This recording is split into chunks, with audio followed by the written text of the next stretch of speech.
동산교회 시간. 이 시간 말씀에는 물된 동산교회 담임 조병선 목사님입니다. 성경을 주신 4대 목적 중 두 번째는 요한일서 5장 13절 말씀으로 내가 하나님의 아들의 이름을 믿는 너에게 이것을 쓴 것은 너희로 하여금 너에게 영생이 있음을 알게 하려 함이라.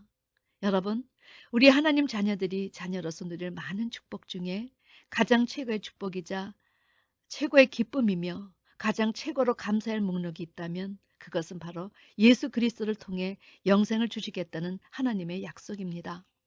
사실 죄와 허물로 인해 저주의 십자가를 지고 불못에 들어가야 할 우리 인생들에게 이 영생이란 약속처럼 기쁜 소식이 어디 있겠습니까? 그러나 실제 우리의 삶에서 이 영생은 성도들에게 그렇게 깊은 관심을 일으키지 못하고 있는 것 같습니다. 제가 20여 년 성경 공부를 인도하면서 참 많은 평신도 지도자를 만났습니다.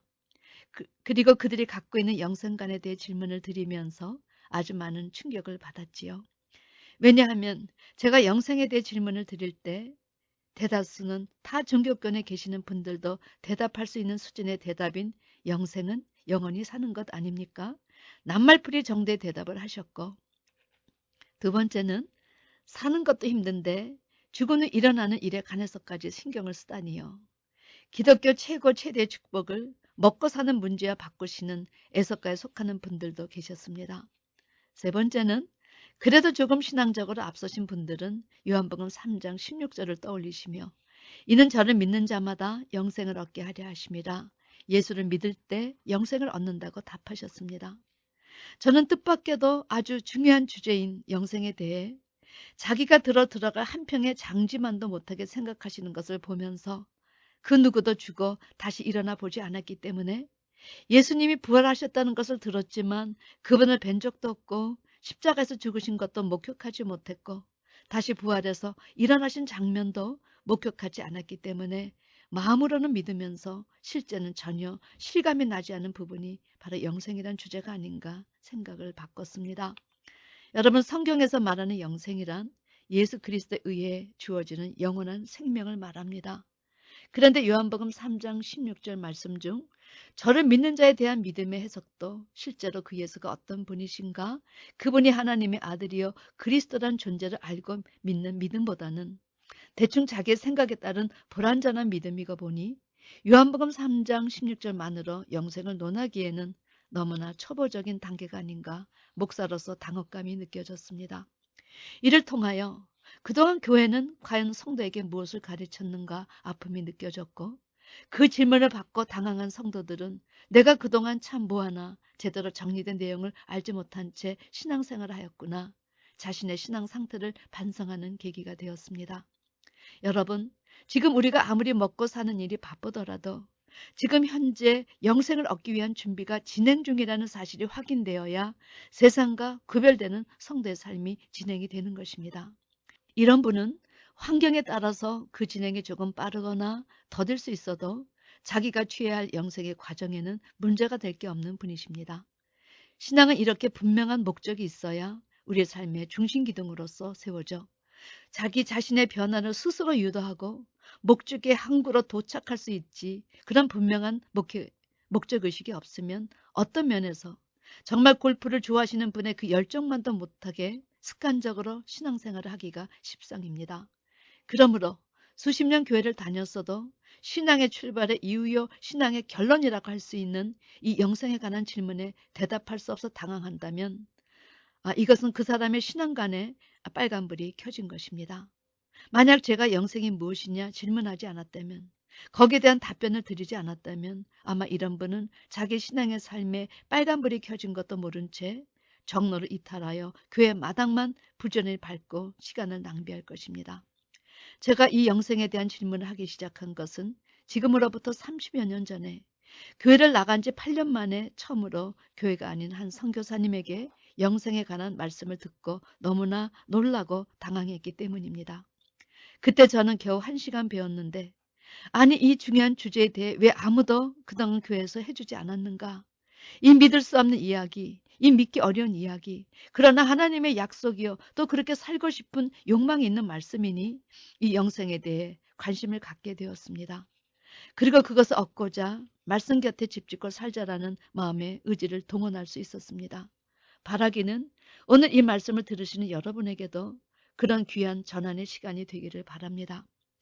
하나님이 우리에게 성경을 주신 목적은 너희로 하여금 너에게 영생이 있음을 알게 하려 합니다. 하나님은 그의 보내신 자, 예수 그 이름을 영접하는 자에게는 어떤 조건 없이 하나님의 자녀가 되는 권세를 주심으로 우리를 하늘 영광 가문의 자녀로 신분으로 상승시켜 주셨습니다. 여러분, 이 얼마나 믿을 수 없는 일이 일어난 것입니까? 그런데 이것도 굉장한데 인생이 연한이 70이요 강건하면 80이라. 그 이후에는 누구를 막론하고 죽음의 골짜기로 가야 하는데 우리 인생의 이런 영원한 숙제요, 영원히 해결하지 못할 문제인 죄 문제를 해결해서 죽음의 문제까지 해결하라고 우리에게 영생을 허락하셨다는 사실입니다. 그러니 잠시 살다 죽을 인생이 아픈 것을 고칠 수 있는 최신 의약품이 생산되어도 모든 인류가 다 기뻐하고 또 기뻐할 일인데 죽음에서 다시 부활시켜 그것도 영원히 썩지 않을 신령한 몸으로 다시 살게 하여 주신다 하니 이런 황성하고도 기가 막힌 횡재의 은혜의 선물이 어디 있겠습니까? 하나님은 이것이 반드시 이루어질 것이기 때문에 이 사실을 알리려고 성경책을 우리에게 주신 것입니다. 만약에 어떤 생물학 박사가 사람이 영원히 죽지 않을 불멸의 명약을 발명하였다고 가정해 보십시다.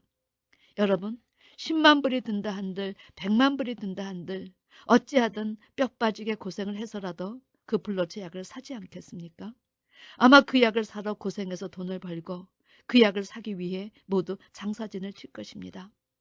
그런데 영생의 비결을 기록하여 놓으시고 우리에게 영생을 얻게 하려 이 성경책을 주셨다는데 그런 성경책을 여러분은 얼마에 사셨으며 사서는 또 얼마나 읽으셨습니까? 그리고 지금 여러분은 그 영생을 취하시기 위해서 어떤 노력을 하고 계시는지요? 교회만 나가면 누구나 영생합니까? 교회만 나가면 죄 문제, 죽음의 문제가 저절로 해결이 됩니까? 우리 인생들은 누구나 흔하면 그 가치를 모릅니다. 구약의 광야 시절 하나님께서 하늘에서 만나를 주셨는데 이스라엘 백성은 처음은 맛있다고 하다가 나중에는 실증이 나서 종살이 할 때 얻어먹었던 것들을 생각하며 하나님을 원망했습니다. 그런데 세상에 줄 수 없는 이 영생의 일을 가르쳐 주시려고 성경책을 주셨다는데 그 성경책을 어떤 마음으로 지니고 계신지요? 성경책은 이 세상에 줄 수 없는 온갖 부하가 다 들어있는 책입니다. 이 안에 축복받는 길, 하나님의 아들이 되는 길, 영원히 사는 길, 성공하는 길, 팔자를 고치는 일, 그분의 제자가 되는 길, 예수님의 신부가 되는 길, 영생을 얻는 일이 다 제시되어 있다는 사실입니다. 그런데 수십 년간 그 성경책을 지니고 다녔으면서도 이 영생에 관한 질문 하나 답변을 못한다면 이 성경책을 만들어 모든 사람에게 보급하고자 얼마나 많은 사람들이 애썼으며 성경책을 만들기 위해 얼마나 많이 죽었으며 이 성경책의 말씀을 기록하다 또 얼마나 많은 사람들이 죽었습니까? 무엇보다도 이 생명의 말씀을 주시려 구약의 하나님이 이 세상에 오셔서 주옥 같은 생명의 말씀을 남기시며 십자가에 못 박혀 돌아가셨는데 영생에 대한 주제 하나도 제대로 모르고 영생의 길을 준비하지 못하는 삶이라면 그 신앙의 삶은 바리새인 같은 삶이라 생각합니다. 주님께서 말씀하십니다. 너희가 성경에서 영생을 얻는 줄 생각하고 성경을 상고하거니와 이 성경이 곧 내게 대하여 증명하는 것이로다. 너희가 영생을 얻기 위하여 그러나 내게 오기를 원하지 아니하는도다. 이 말씀은 성경에서 영생을 얻는 줄을 아는데 주님 곁에서 그 영생을 얻으러 나오지 않는다는 이야기입니다. 오늘 이 시대를 직역하면 성경에서 영생을 얻는 줄은 아는데 성경은 안 본다는 이야기요. 성경을 안 보니 예수님과 전혀 가깝지 않다는 것입니다. 너희가 영생을 얻기 위하여 내게 오기를 원하지 아니하는도다. 여러분, 이 말씀은 예수가 누구이신가를 알면 영생도 얻을 수 있다는 이야기입니다. 그런데 왜 이 최대 최고의 축복인 영생을 얻기 위해 그분께 가까이 나오지 않는가? 왜 성경을 보지 않는가? 하나님의 자녀가 되어 하늘 아버지께 받은 최대 최고의 수혜가 있다면 그것이 바로 영생인데 영생의 비결을 제대로 깨달아서 영생을 취하려고 성경책을 주셨다는데 왜 신앙생활의 최고의 목적이자 신앙생활의 최고의 결론인 이 영생에 대해서 구체적으로 모르면서도 신앙생활을 한다고 착각하는가? 여러분, 그 원인이 어디에 있다고 생각하십니까? 첫째는 우리 목회자들이 올바른 영생관을 심어드리지 못했기 때문이요. 둘째는 잘못된 영생관이 우리 마음 안에 너무 깊이 자리 잡았기 때문이라 생각합니다. 성경은 우리에게 영생으로 가는 코스를 가르쳐 주십니다. 특별히 사도 요한은 영생에 관한 한 전담 박사입니다. 영생의 비결을 정리함에 있어 우리가 제일 먼저 꼭 짚고 넘어가야 할 것이 있다면 이 영생은 과연 누구에게서부터 나오는가? 그 근원을 알아야 합니다. 성경은 분명하게 이 부분까지도 밝혀주셨습니다. 성부, 성자, 성령 삼일째 하나님만이 바로 영원한 생명을 가지신 분이시다. 첫 번째, 성경은 삼일째 하나님은 영생의 근원이심을 소개해 주십니다. 영생에 대해 가장 먼저 밝히신 분은 바로 하나님이셨습니다. 창세기 3장 22절에 여호와 하나님이 가라사대 보라 이 사람이 선악을 아는 일에 우리 중 하나같이 되었으니 그가 그 손을 들어 생명나무 실과도 따먹고 영생할까 하노라 하시고, 하나님께서 선악과를 먹은 아담과 그 아내를 서둘러서 에덴에서 내주신 것은 이들이 선악과를 먹은 상태에서 생명과를 먹고 삼일째 하나님처럼 영생할까 내주신 것입니다. 그런데 이 구절에서 우리가 꼭 붙잡아야 할 말씀은 두 번째, 생명과를 먹으면 영생한다는 사실을 우리에게 알려주신 것입니다. 주님은 당신의 생명과이시니까, 주님의 생명의 떡이시니까 그 떡을 먹으라 하십니다. 그러므로 요한복음 6장에서 내 살과 내 피를 먹는 자는 영생을 얻는다고 말씀하셨습니다. 세 번째는 하나님의 백성 중에서 하나님의 영생의 하나님이심을 깨닫고 제일 먼저 외친 자가 누군지 아십니까? 믿음의 조상 아브라함이었습니다. 창세기 21장 33절에 아브라함은 브엘세바에 에셀나무를 심고 거기서 영생하신 하나님 여호와 이름을 불렀다고 기록되어 있습니다. 브엘세바는 부엘은 우물이란 뜻이요 세바는 7개란 의미를 가지고 있습니다. 그러니까 아브라함은 브엘세바에서 에셀나무를 심고 거기서 영생하시는 하나님 여호와 이름, 즉 구원의 하나님의 이름을 불렀다는 것입니다. 지금도 마찬가지지요. 누구든지 생수의 말씀이 있는 곳에서 영생하시는 하나님 여호와의 이름을 알리고 그 이름을 부르는 자는 영생을 얻습니다. 네 번째, 그런데 이 삼일째 하나님만이 소유하신 이 영생을 누구에게 주시기를 원하시는가? 여호와나 예수나 그 의미는 구원자이니 구약에서는 여호와의 이름을 믿는 자, 신약에서는 예수 그 이름을 믿는 자들에게 주시기를 원하십니다. 예수 그 이름은 누구의 이름입니까?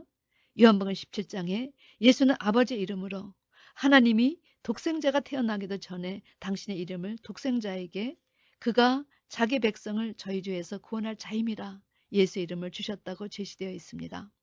그리고 성령 하나님의 이름도 예수입니다. 이렇게 삼일째 하나님은 이 예수의 이름으로 하나가 되셨습니다. 그런데 예수님은 이 이름 예수를 제자들에게 주시기를 원했다는 사실입니다. 그러므로 요한복음 17장에서 아버지여 저는 이 세상에 더 있지 아니하오나 저희는 세상에 있사옵고 아버지여 내게 주신 아버지 이름으로 저희를 보존하사 우리와 같이 저희도 하나가 되게 하옵소서. 내가 저희와 함께 있을 때에 내게 주신 아버지 이름으로 저희를 보존하와 지켰나이다 기도하셨습니다. 우리는 여기에서 예수 이름과 영생이 어떤 상관이 있다는 사실을 발견합니다. 왜냐하면 계시록 14장 1절에서 아버지 이름과 예수 이름의 인을 받은 14만 4천이 시온산에 예수님과 같이 선 장면을 보여주시기 때문입니다. 부디 이번 기회에 영생을 얻는 비결을 배워 어떤 일에도 요동하지 않은 신앙으로 하나님께 영광을 돌리는 여러분과 제가 되기를 주님의 이름으로 축원합니다. 아멘.